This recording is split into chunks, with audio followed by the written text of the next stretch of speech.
Former South Carolina Governor Mark Sanford back in the news as he announces his bid for the U.S. congressional seat vacated by Tim Scott. Scott was appointed by Governor Nikki Haley to fill Jim DeMint's seat in the U.S. Senate when he resigned.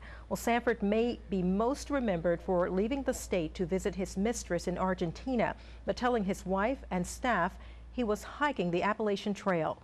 His tearful confession was followed by his divorce to Jenny Sanford, and he's now engaged to his former mistress, Maria.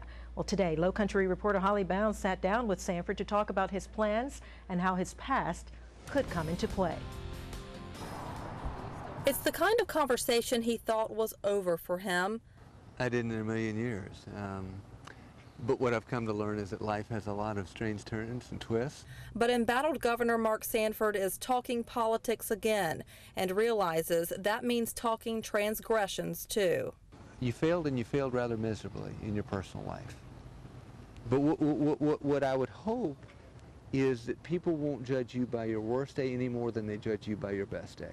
It's the seat he held years ago he wants back because he feels he should fight for the change he thinks our nation and our state need.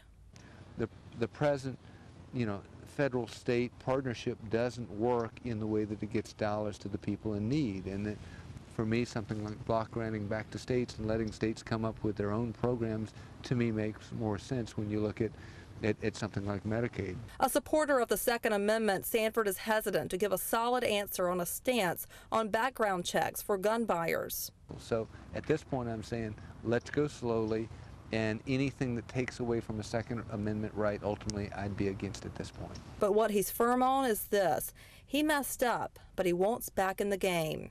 It's like you're like, Coach, put me back in. I know something about this stuff. I really care about this stuff. I've long advocated on this stuff. I've got a track record on this stuff.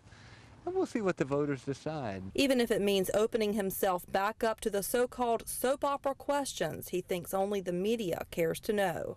There seems to be some level of rampant curiosity on behalf of media folks. And I don't mean this disrespectfully, but if I went over there, and I will in a minute, people, don't bring it up. They do talk about what impacts their life, though. Well, that was Low Country reporter Holly Bounds reporting. South Carolina will hold a special election for the 1st Congressional District U.S. House of Representatives on May 7th. In addition to former Governor Mark Sanford, candidates include State Senators Larry Grooms and Paul Thurmond, and State Representatives Chip Limehouse, Peter McCoy, and James Merrill. Well, the 1st Congressional District includes Beaufort, Colleton, Charleston, Dorchester, and Berkeley counties.